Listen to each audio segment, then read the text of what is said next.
बिस्मिल्लाहिर्रहमानिर्रहीम। First year physics chapter number 1 numerical number 1.5। अब find the value of g and its uncertainty. तो आपने एक value of g find out करनी है और उसकी अनसर्टेनिटी फाइंड आउट करनी है using t is equal to 2 pi l और g। इस फार्मूला को यूज करके फ्रॉम द फॉलोइंग मेजरमेंट, जो हमने मेजरमेंट ली ड्यूरिंग द एक्सपेरिमेंट। तो अब एक्सपेरिमेंट के अंदर आपने क्या क्या मेजरमेंट ली। एक उसने कहा कि लेंथ ऑफ जो लेंथ आपने ली वो है 10 सेंटीमीटर। अब क्योंकि आपने न्यूमेरिकल को यूज करने के लिए आप हमेशा SI यूनिट का इस्तेमाल करते हैं, तो 100 centimetre is equal to 1 metre हो गए। ठीक हो गया। अब इसी तरीके से टाइम फॉर 20 वाइब्रेशन उसने दे दिया 40.2 सेकेंड। अब आपको पता है कि टाइम फॉर 20 वाइब्रेशन, अगर उधर से आपको टाइम पीरियड निकालना है तो टोटल टाइम डिवाइडेड बाय 20 कितनी वाइब्रेशन है, क्योंकि टाइम पीरियड है 1 वाइब्रेशन का टाइम। तो ये 20 का था, तो अगर 1 के लिए फिर क्या होगा 40.2 डिवाइड बाय 20 करेंगे तो इससे आपका आंसर ये निकला। अब आपने फाइंड आउट करने का आपने जो फाइंड आउट करना है value of g find out करनी है और उसकी अनसर्टेनिटी। तो सबसे पहले हम value of g find out करते हैं। अब अगर g की वैल्यू फाइंड आउट करनी है तो एक आपको लेंथ चाहिए और एक आपका टाइम पीरियड। तो टाइम पीरियड आपने पहले फाइंड आउट कर लिया, तो अब इसी फार्मूला को यूज करना है। तो आप ये फार्मूला लिखेंगे t is equal to 2 pi under the root l over g। अब आपने g की वैल्यू फाइंड आउट करनी है, वो अंडर रूट के अंदर है तो आप इसका स्क्वायर ले लेते हैं दोनों साइड का। तो आंसर आपका क्या निकला, T square is equal to 4 pi square L over G. ये इससे कैंसिल हो जाएगा और इसका स्क्वायर आ जाएगा। तो इससे अगर आप देखें तो जी की वैल्यू फाइंड आउट करनी है तो जी इधर आ गया और ये टी स्क्वायर उधर जाके डिवाइड हुआ, तो उधर से जी की वैल्यू हमें ये आई। अब अगर जी की वैल्यू फाइंड आउट करते हैं 4 इंटू 3.14 पाई की वैल्यू होती है स्क्वायर इंटू लेंथ, लेंथ आपकी है 1 मीटर वो लिखा, और टी आपको पता है 2.01 सेकेंड था तो इसका स्क्वायर लिया। तो इसको जब हमने देखा डिवाइड किया तो हमारा आंसर 9.76 आ जाता है। ये तो हमने वैल्यू ऑफ जी जो एक पार्ट था वो आपने हल कर लिया। अब दूसरा पार्ट है कि आपने उसकी अनसर्टेनिटी फाइंड आउट करनी है। अब अगर उसकी अनसर्टेनिटी फाइंड आउट करनी है तो एक तो आपको अनसर्टेनिटी के लिए आपने टोटल अनसर्टेनिटी अगर आपने फाइंड आउट करनी है तो जी के अंदर फाइंड आउट करनी है, तो ये क्या हो रहे हैं डिवाइड और मल्टीप्लाई हो रहे हैं। तो अब अगर डिवाइड और मल्टीप्लाई हो रहे हैं दो क्वांटिटीज, तो अगर डिवीजन और मल्टीप्लाई हो रहे हैं तो आपने वो जो क्वांटिटी आप इधर यूज कर रहे हैं उसकी टोटल अनसर्टेनिटी और सिर्फ अनसर्टेनिटी नहीं बल्कि परसेंटेज अनसर्टेनिटी फाइंड आउट करनी होती है। तो अब उसके लिए हम क्या करते हैं कि हम सबसे पहले जो उसके अंदर क्वांटिटी यूज कर रहे हैं वो आपके पास L है जो लेंथ ऑफ पेंडुलम है और दूसरा time period of simple pendulum है। तो इसकी हमने परसेंटेज अनसर्टेनिटी सबसे पहले फाइंड आउट करेंगे, तो तब जाके उनको ऐड करेंगे तो उससे अब आपकी टोटल अनसर्टेनिटी आएगी। तो अब सबसे पहले हम परसेंटेज अनसर्टेनिटी निकालते हैं इन दोनों की। तो अब आपको पता है कि टाइम पीरियड की अगर आपने परसेंटेज अनसर्टेनिटी फाइंड आउट करनी है तो उसके लिए आपने क्या करना होगा कि सबसे पहले तो uncertainty in time period find out करना है।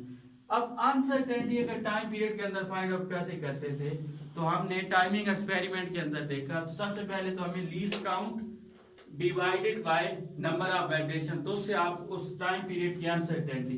तो अब टाइमिंग एक्सपेरिमेंट है तो यहाँ पे आपने अनसर्टेनिटी निकालनी है और अनसर्टेनिटी के लिए आपने least count divided by number of vibration.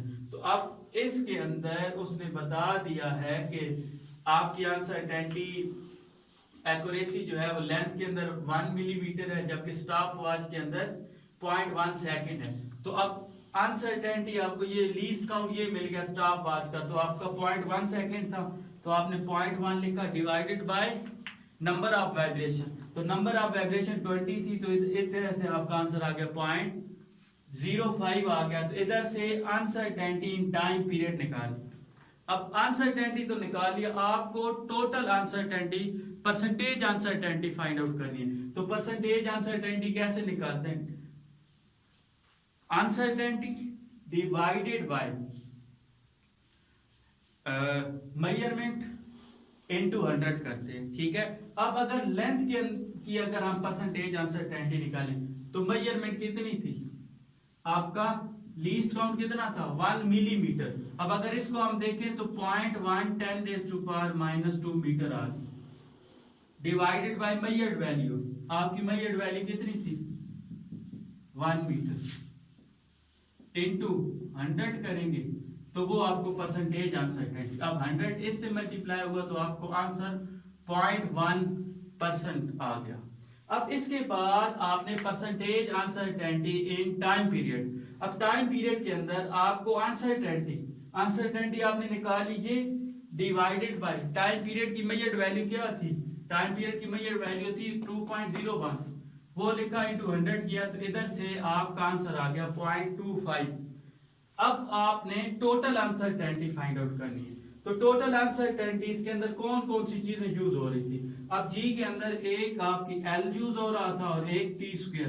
तो अब अगर total uncertainty in G find out करना है तो वो किसकी इक्वल होगा, इन दोनों की टोटल अनसर्टेनिटी के सम के। तो आप percentage uncertainty in length plus ये आ गई प्लस, अब दूसरी चीज है परसेंटेज अनसर्टेनिटी इन टी स्क्वायर।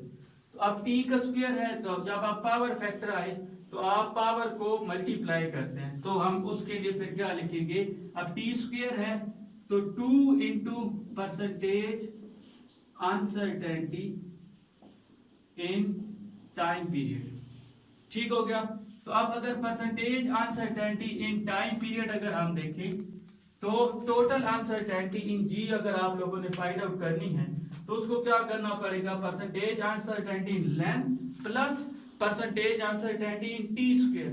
अब टी स्क्वायर था तो पावर फैक्टर तो 2 को मल्टीप्लाई किया उससे, तो अब परसेंटेज अनसर्टेनिटी इन लेंथ कितनी आई 0.1 plus 2 into percentage uncertainty in time period, तो ये 0.25%।